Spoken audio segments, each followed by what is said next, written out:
Hello everyone. I hope you all are doing well. In last class we discussed the brief introduction of 14th century with special reference to the political, social and economic happenings during the age of Geoffrey Chaucer. Today's class is going to be about the brief introduction of Geoffrey Chaucer and the major works written by Geoffrey Chaucer. And in this class we are also going to deal with one of the major work written by Geoffrey Chaucer titled Canterbury Tales with special reference to four major characters in today's class. I am talking about the class of today only. Rest of the characters we are going to deal in the coming sessions, alright? So let me recap a bit about the last class. Last class was about the 100-Year War. Then we talk about the three battles, the Battle of Crecy, Agincourt, so on and so forth. And later on we talked about the Black Death, not bleak, it's black, alright. So there is a bit issue of pronunciation, so pardon me for that.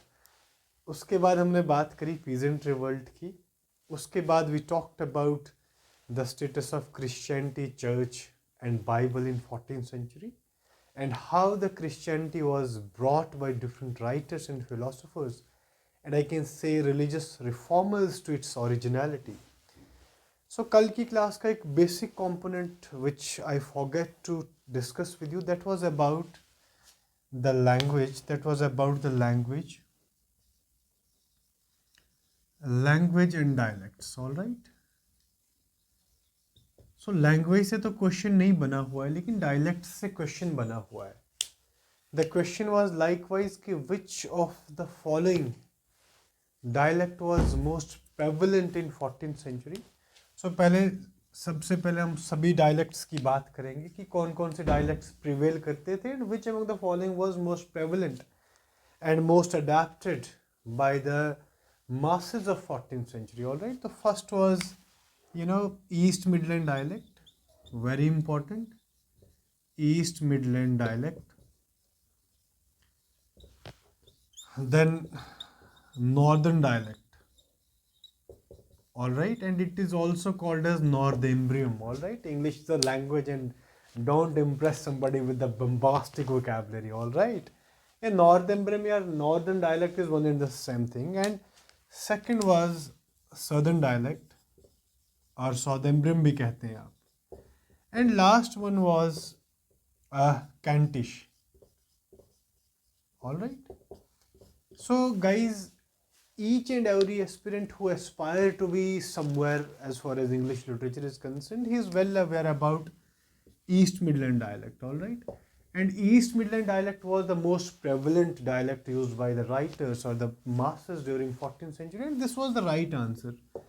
कि east Midland dialect जो है वो सबसे ज़्यादा prevalent dialect था अपने 14th century literature के अंदर. But besides East Midland dialect, Northumbrian was dialect, Southumbrian was dialect and Kentish. तो क्वेश्चन कैसे बना हुआ गाइस कि एक बार इन तीनों डायलेक्ट्स को एग्जामिनेशन में ऑप्शंस में रखा हुआ था और Kentish was also fourth option. So which among the following was not और वॉज द डायलेक्ट. तो ये चारों डायलेक्ट थे. तो कैंटिश का लोगों को एस्पिरेंट्स को ज़्यादातर पता नहीं होता, वैसे तो पता होता है लेकिन आज पता लग गया आपको कि Kentish was also a dialect prevalent during 14th century. All right, so it was all about dialect and it was all about dialects. And now let me talk about the language कि languages कौन कौन सी prevail करती थी. तो first was French, second was Italian and third was Latin. और इसके बाद फिर जब इन डायलेक्ट्स को चौसर ने रिप्लेस करा तो उसके बाद हमारे जो यहाँ पे डायलेक्ट्स आए, इट वाज इंग्लिश लैंग्वेज की बात इनके बाद आई. ऑल राइट, अब हम बात करेंगे कैंटरबरी टेल्स की कि कैंटरबरी टेल्स में जोफ्री चौसर ने कैसे कंट्रीब्यूट करा है. All right, before dwelling deep into the Canterbury Tales, let me talk brief about Geoffrey Chaucer. कि जोफ्री चौसर कौन थे, जोफ्री चौसर का लाइफ स्पेन जो था वो कहाँ से स्टार्ट हुआ, कहाँ पे ख़त्म हुआ. So as far as the life span of Chaucer is concerned, it was from 1343 to 1400. और चौसर का लाइफ स्पेन जो है that is not that much important, नहीं पूछा जाता है. बट आपकी काइंड इन्फॉर्मेशन के लिए इस लाइफ स्पेन से आपको इरा का पता चल जाएगा कि 14th सेंचुरी जो है वो कहाँ से कहाँ तक चली. तो जोफ्री चौसर जो है he was a prevalent writer of the 14th century. That's why 14th century English literature is sometimes also called as Chaucerian age. All right. तो कुछ क्रिटिकल कमेंट्री है. क्रिटिकल कमेंट्री से पहले जोफ्री चौसर जो था, एग्जामिनेशन ओरिएंटेड पॉइंट्स की बात कर रहा हूँ. He was married to Philippa Roet. All right, Philippa Roet. Okay, he was married to Philippa Roet. Give me 1 minute guys, 1 minute दे दें मुझे.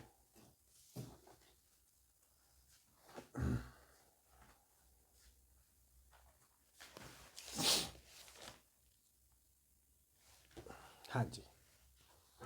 He was married to Flipper Wright, and Flipper Wright was the sister of the John of Gaunt. All right. Flipper Wright was the sister of, all right, the John of Gaunt. Flipper Wright was the sister of the third wife of John of Gaunt. All right. Flipper Wright जो थी, she was the sister of the third wife of John of Gaunt. ये important है, किससे शादी हुई थी Geoffrey चौसर की. he was Flipper Wright. all right. इसके बाद आगे एक इम्पॉर्टेंट क्वेश्चन जो इंट्रोडक्शन से बना हुआ है कि जोफ्री चौसर जो थे वो किसके रीन में प्रेवलेंट थे. तो he was prevalent during the reign of Edward third, Richard second and Henry fourth. तो ये बहुत इम्पॉर्टेंट एक क्रोनोलॉजी है जो रूलर्स की है. इन रूलर्स के रीन में Geoffrey Chaucer was very much prevalent. all right. And generally the career of Geoffrey Chaucer is divided into 3 major headings. First is French career, all right. Second is Italian career, and third one is English career. all right. so ये important रहेगा, rulers का नाम important रहेगा chronology में, और careers के titles important रहेंगे. All right. अब हम जोफ्री चौसर से सबसे इम्पॉर्टेंट जो एग्जामिनेशन ओरिएंटेड डिटेल है उसको करेंगे. डिटेल ए की जो हेडिंग है that is critical commentary. All right. Critical commentary made on Geoffrey Chaucer by different writers. For example जो हमारे पास फर्स्ट क्रिटिकल कमेंट है that is very important, and that critical comment of which I talked yesterday also. It was Chaucer was father of English language, literature and poetry. तो question exam में कुछ यूँ बनेगा कि ये स्टेटमेंट जो है वो जोफ्री चौसर के लिए किसने एजर्ट करी थी. It was asserted by John Dryden. Very important. Second critical statement is here's is God's plenty. Very important. Here's is God's plenty. Guys ये सारे जो क्रिटिकल स्टेटमेंट्स हैं ये एग्जाम में पूछे गए. Here is God's plenty. It was again a statement made by John Dryden. All right. John Dryden ने statement को एजर्ट किया है. All right. और किस कॉन्टेक्स्ट में एजर्ट किया था. He talked via this statement about the characterisation of Chaucer. All right.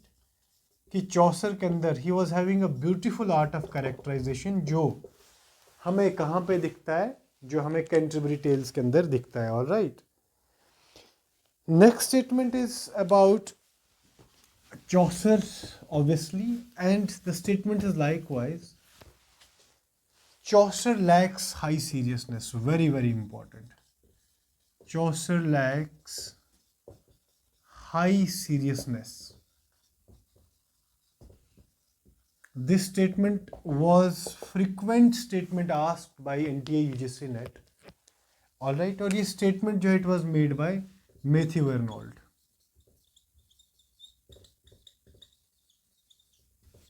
All right, JKPSC के अंदर ये क्वेश्चन बहुत बार पूछा गया है, और ये लेक्चरशिप जो आने वाले आपके एग्जामिनेशन, आई मीन मेरे एग्जामिनेशन भी हैं, I am also aspirant of JKPSC, तो उसमें ये सवाल बहुत बारी पूछे गए और आगे भी पूछने की पूरी संभावना है. Next is Chaucer was the well of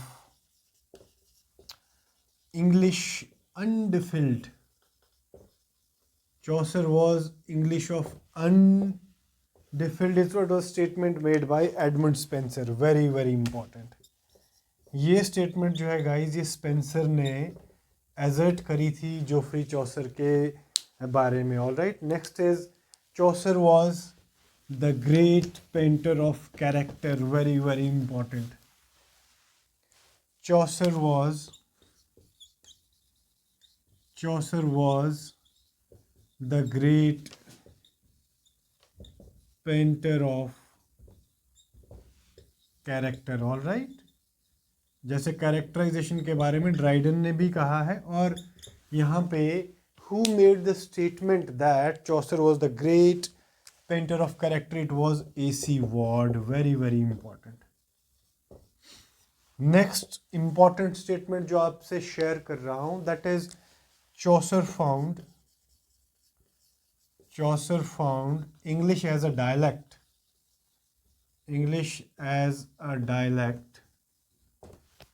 And left it as a language. All right. ये statement जो है it was made by James Russell Lowell. very very important.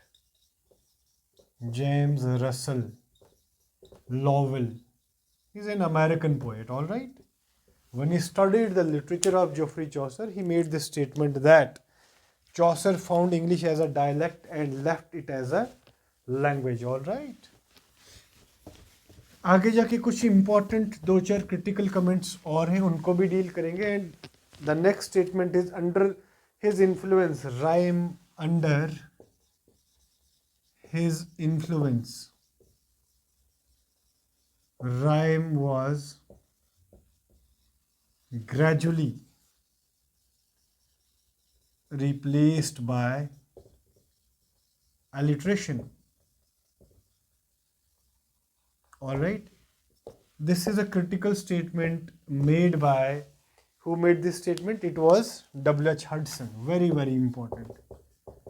W.H. Hudson. all right. And W.H. Hudson is a 14th century पे इन्होंने W.H. Hudson ने बहुत critical statements एजेट करे हैं, और एक क्रिटिकल स्टेटमेंट W.H. Hudson का जो मुझे अभी याद आ रहा है, for your kind information I am going to assert that, although that statement is not that much examination oriented, but as an aspirant of English literature, as a student or the learner of English literature, you should be very clear cut about the definitions, some of the definitions of literature. And W.H. Hudson has made a statement regarding the literature and history. W.H. Hudson asserts, if history is the biography of nation, literature is its autobiography. It's a statement made by W.H. Hudson. All right.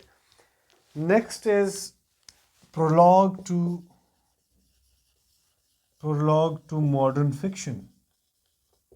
All right. Prologue to modern fiction is a statement made by William J. Long, जिसकी history of English literature पढ़ते हुए हम बड़े हुए हैं. All right.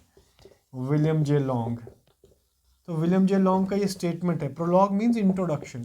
तो यहाँ पे विलियम जे लॉन्ग क्या कह रहे हैं कि Canterbury Tales was an introduction और अ प्रोलॉग और a preface to the modern literature. all right, it paved the way It made the path ready for the modern literature. All right, it was a statement made by W.H. W.J. Long. Next statement is very important statement जो exam में पूछी गई है. That statement is likewise, if Chaucer had been a prose writer, all right.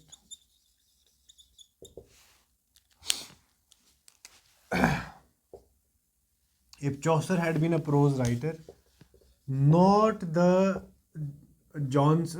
Samuel Richardsons, Pamela would have been celebrated as first novel, but Chaucer's Troilus and Cressida. ये statement जो है guys, it was asserted by S.D. Nile. Very very important. S.D. Nile, N-E-I-L. S.D. Nile क्या बोलते हैं कि अगर Chaucer ने prose writing को अडॉप्ट करा होता, क्योंकि 14th सेंचुरी के अंदर प्रोज राइटिंग बहुत कम हुई है, वर्स राइटिंग होती थी, पोइटिक राइटिंग होती थी. तो S.D. Nile कहते हैं कि अगर चौसर ने प्रोज राइटिंग या प्रोजैक टेक्स्ट को लिखना शुरू किया होता तो Pamela is a novel written by Richardson, जिसका सबटाइटल एग्जाम में पूछा गया है, इट इज वर्च्यू रिवॉर्डेड. कि जो रिचर्डसन की पामेला है वो नहीं सेलिब्रेट की जाती फर्स्ट नॉवल, इंस्टेड चौसर का ट्राइलस एंड क्रिसिडा फर्स्ट नॉवल सेलिब्रेट किया जा सकता था. All right. So it was some statements and important at the same time examination statements made by different writers in the praise of Geoffrey Chaucer. All right. Now let me talk about the brief introduction of Canterbury Tales. All right. Canterbury Tales very important text, examination oriented text है और exam में बहुत बारी question आया हुआ है. So Canterbury Tales is a poem basically. It's a long poem written by Chaucer first of all. सबको मालूम है ये. और Canterbury Tales जो है, it was an incomplete, very very important. It was an incomplete poem. देखें guys, exam में examiner आपसे कुछ डिफरेंट फीचर्स पुट फॉर्थ कर सकता है, पूछ सकता है कि which among the following is not correct और correct about Canterbury Tales written by Chaucer. तो उसमें an incomplete allegorical form, rhyme royal, number of words, number of tales, all right, total proposal कितना था, so on and so forth, आगे करके मैं आपको बताता हूँ. All right. So Canterbury Tales is masterpiece, जिसको लिटरेरी लैंग्वेज में गाइज क्या कहा जाता है, magnum opus. Magnum opus is a term which is referred for the masterpieces written by the different respective writers. So Canterbury Tales was referred to as the magnum opus of Geoffrey Chaucer. Tentatively 17,000 words में compose या written है आपका Canterbury Tales. All right. और Canterbury Tales क्या है, it's a tell context, जिसको आप alternatively story telling context भी कह सकते हैं. और नेक्स्ट इट्स अ पिलग्रिमेज, है ना. 14th सेंचुरी के अंदर क्या था, there was a trend prevalent in that particular society कि लोग पिलग्रिमेजेस पे चले जाते थे. और पिलग्रिमेजेस पे जैसे आज क्या है कि सोलो ट्रैवलर्स नहीं, उस टाइम सोलो ट्रैवलिंग का जो कॉन्सेप्ट था that was not very much prevalent. क्यों? Because of the certain reasons like hunting, robbing and the threat from the wild animals. लोग क्या करते थे, they prefer to go on the pilgrimages in groups. All right. तो ये pilgrimage जाती है. तो गाइज ये पिलग्रिमेज कहाँ से कहाँ जा रही होती है, ये पिलग्रिमेज जो है बच्चों लंदन से कैंटरबरी जा रही है. All right. ये क्वेश्चन एग्जाम में पूछा गया है. और क्यों जा रही है पिलग्रिमेज? टू पे to pay the respect or obeisance, है ना, or regards to the shrine of Thomas A. Becket. Very very important. ये पिलग्रिमेज कहाँ से कहाँ जा रही थी और किसको रिगार्ड्स और ओबेसेंस पे करने जा रही थी? Shrine of Thomas A Beckett. ये इंपॉर्टेंट नाम रहेगा. All right. Next important detail from the brief introduction of Canterbury Tales is there was total proposal of 124 tales, but only 24 were completed. That's why at the very beginning I referred that Canterbury Tales is an incomplete text. All right. Total number of pilgrims में से question guys बना हुआ है. तो pure pilgrims आपके पास 29 ही है. But if we include Chaucer and Harry Bailey, बता रहा हूं ये कौन है. Chaucer is narrator, at the same time he is also author, and Harry Bailey was the host of the party. All right. अगर हम इनको इंक्लूड करें, चौसर और हैरी बेली को, we get 31 number of pilgrims in total. But pure pilgrims 29 ही है. तो अगर 31 का ऑप्शन है तो 31 राइट है, 21 का ऑप्शन है तो 29 राइट है. 21 नहीं, 29 की बात कर रहा हूँ. अगर दोनों हैं तो ग्रेस मार्क के 100% चांसेस रहते हैं. अब हैरी बेली जो है, होस्ट का यहाँ पे क्या काम है? क्योंकि before going to the journey, all pilgrims were supposed to assemble in a hotel, in a restaurant. The name of that inn was Tabard Inn. और टबार्ड इन के अंदर जिस कैरेक्टर ने इनको होस्ट करा था, ही वॉज हैरी बेली. और वहाँ पे ही ये चीज़ डिसाइड हुई थी. वहाँ पे it was a mutual consent of all the characters, all the pilgrims, that one character is supposed to narrate 4 tales, right? 2 while going and 2 जो थी while returning. तो टोटल नंबर ऑफ टेल्स जो एक character को narrate करनी थी वो 4 थी, 2 नहीं थी. और रिवॉर्ड से क्वेश्चन था कि बेस्ट जो है स्टोरी टेलर को क्या रिवॉर्ड मिलना था? बेस्ट सपर्स, यानी एक अच्छा खाना मिलना था, बेस्ट मील्स. तो ये क्वेश्चन भी एग्जाम में बना हुआ है. All right. आगे ब्रीफ इंट्रोडक्शन में से फिलहाल इतना ही है. अब देखें चौसर ने कैंटरबरी टेल्स को जब लिखा, so how he contributed for English after writing the Canterbury Tales. English vernacular made its place by replacing French, Latin and Italian. French, Latin और इटालियन को शन किया गया राइटर्स द्वारा जब जोफ्री चौसर ने कैंटरबरी टेल्स को लिखा. All right. अब आगे जाके कुछ और सटल डिटेल्स हैं जो हमें मालूम होनी चाहिए.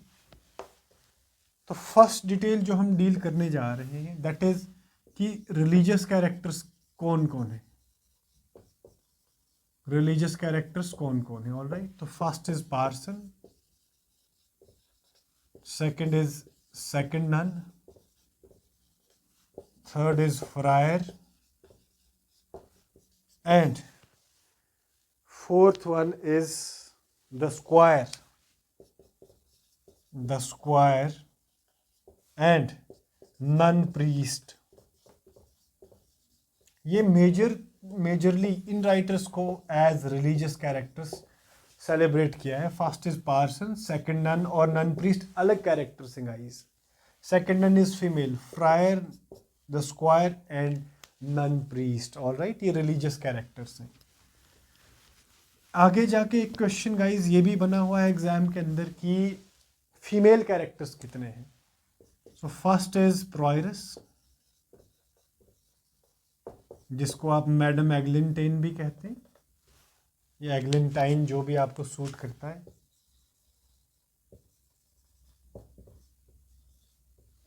सेकंड इज सेकंडन,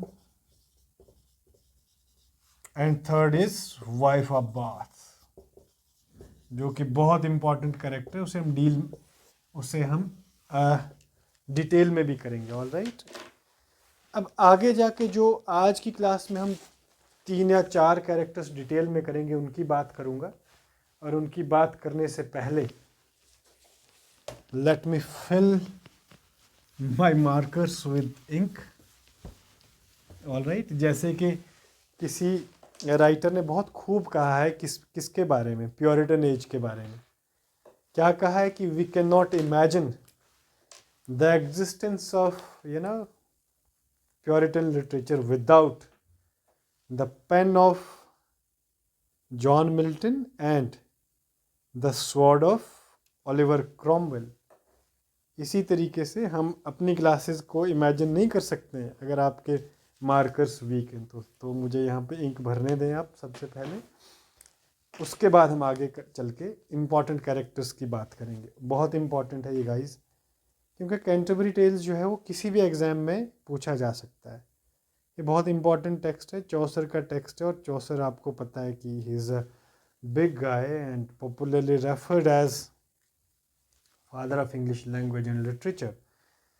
तो ये इम्पॉर्टेंट रहने वाला है। अब जब हम कैरेक्टर्स सर्दी भी है यार, थोड़ा खांसी जुकाम चलता रहता है। अच्छा जी, पार्सन के कैरेक्टर को सबसे पहले हम डील करेंगे।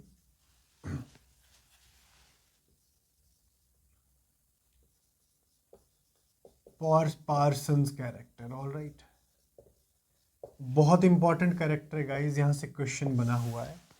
1 बाय 1 हम सारे कैरेक्टर्स डील करेंगे फोर्थ कमिंग सेशंस में। Parson, first of all, he was a religious character, और क्वेश्चन बना हुआ है कि पार्सन की जो टेल थी उसका यॉनर क्या था, तो it was a prose tale. Prose tale एक तो चौसर ने नैरेट करी है और एक पार्सन ने नैरेट करी, 2 कैरेक्टर्स ने। और पार्सन की जो टेल है, it's a religious hymn, right, it's a religious song. All right, ये कोई प्योर टेल नहीं थी, it was based on a religious hymn. All right, next is parson was the final story teller, very very important. फाइनल I mean last storyteller was Parson, and who was first? First was Knight. Very very important. First was Knight and last was Parson. All right, यहाँ से question बना हुआ है और आगे भी बनेगा। मॉरल क्या है? रिडेम्पशन इज REDMPTION है ना। रिडेम्पशन क्या होता है? माफ़ी मांगना अपने गुनाहों के लिए।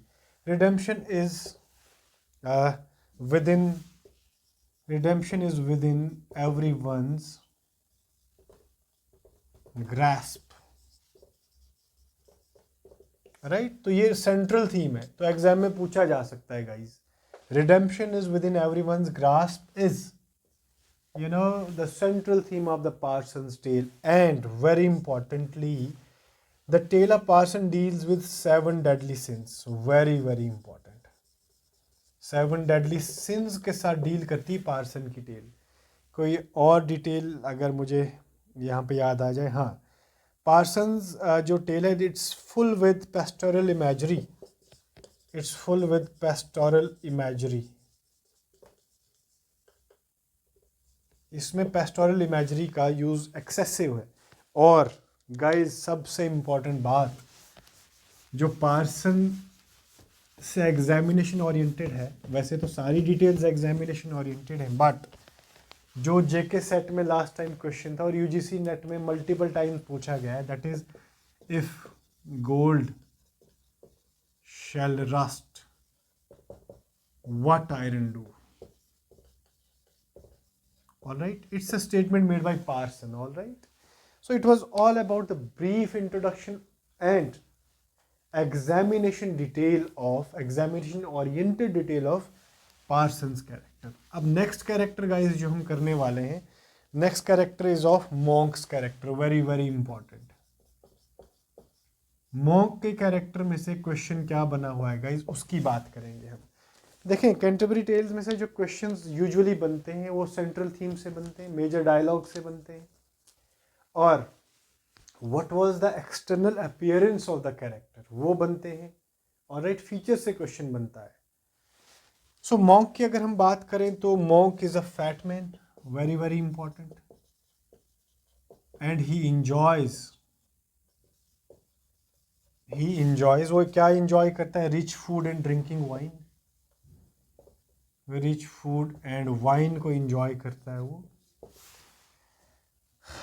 Very very important, he is bald and is dressed. He is bald and is dressed in fur and gold. ये क्वेश्चन एग्जाम में बना हुआ है गाइस, फर एंड गोल्ड. क्यों बाल्ड है और उसने फर और गोल्ड की, उसकी जो एम्ब्रॉयडरी, उसकी जो अटायर है वो बाल्ड और फर और गोल्ड के ornaments. Fur means it's fibre, right. तो इस तरीके से उसका ड्रेसअप है. नेक्स्ट इंपॉर्टेंट क्या है, monk's favourite pastime is, favourite pastime क्या है इसका, हंटिंग है. Very very important, monk's favourite pastime is hunting.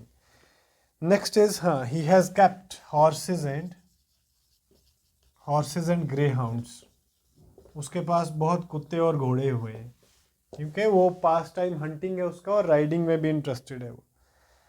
हाँ, Augustine is the friend of, AUGUSTINE, right. Augustine is the friend of monk, friend of monk है, तो पूछा जा सकता है. नेक्स्ट फीचर क्या है, he is having lust for food and women. Very very important, he is having lust for food and women. So he is a lusty bachelor. All right, ये question बना हुआ है. He was the lusty bachelor, he was monk. All right, so it was brief or examination oriented detail about monk. Fat man है, enjoys rich food and wine, he is dressed in fur and gold, pastime hunting है, he has kept horses and greyhounds, Augustine is a friend, and he is a lusty bachelor. All right, next character, and I guess the last character of today's class is the character of Sumner. Very very important question, बहुत बारी बना हुआ है. Summoner's character. All right, तो Sumner का character क्या है, first of all he likes, very very important, ये एग्जामिनेशन में क्वेश्चन बहुत बारी बना हुआ है कि he likes smelly vegetables. All right, special जो गार्लिक है, ये क्वेश्चन बना हुआ है guys. Garlic was the word mentioned in the question, that who likes garlic in taste, it was summoner. All right, he's having his face, यहाँ से भी question बना हुआ, his face is covered with pimples and sores. All right, and next is he is having bushy eyebrows.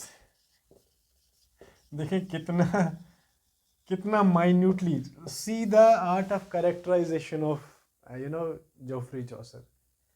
So garlic से question बना हुआ है guys, bushy eyebrows से क्वेश्चन बना हुआ है, who was having the sores on the face, यहाँ से क्वेश्चन बना हुआ है. नेक्स्ट इज, इसमें garlic leaks and onion, garlic leeks and onions were the favorite foods of summoner, because he used to eat the smelly vegetables. Next is, his breath is pretty bad. Obviously his breath is pretty bad. All right, and he is lecherous, dishonest and unethical. All right, so question बन सकता है कि कौन लेचरस है, dishonest है और unethical है. He is Sumner. And एक इम्पॉर्टेंट फीचर लास्ट पे जाते जाते आपसे डिस्कस करूंगा. आफ्टर ड्रिंकिंग वाइन, राइट, वो क्या करता था, ही फ्लाउंट्स और ही बम्बास्ट्स some dialogues in Latin. ये क्वेश्चन बन सकता है. All right. So guys, I hope you got something out of today's class. So today's class was all about the brief introduction of Geoffrey Chaucer, the critical commentary, the dialects and the languages used in 14th century, and we have dealt with the brief introduction of Canterbury Tales with special reference to characters, the Reward, the Tabardin, the Thomas A. Becket Shrine, 29 pure characters including Harry Bailey and Chaucer 31, Thomas A. Becket, or we are done with the three major characters of today's class. First is of Parson, second is of Monk and third is of Summoner. So आज की class के लिए guys इतना ही था. I hope आपको आज की class बहुत अच्छी लगी होगी. गाइज ये क्लास बहुत इंपॉर्टेंट है, बिलीव मी. मैं ये कभी नहीं बोलता हूँ कि आई एम द सुपीरियर और I am the best teacher of English literature. No, मैं किसी से कंपेयर अपने आप को करता ही नहीं. मैं बाकियों से बेहतर नहीं हूँ, लेकिन मैं अपने आप के लिए बेहतर हूँ. राइट. सो आप इस वीडियो को JKPSC लेक्चरशिप के लिए बून मान के चलें आप. It's very important. It's very important for UGC net. It's very important for HPSC assistant professor examination. All right. So आप आपसे विदा चाहते हैं और आप अपना ख्याल रखें. Thank you. Bye bye and take care.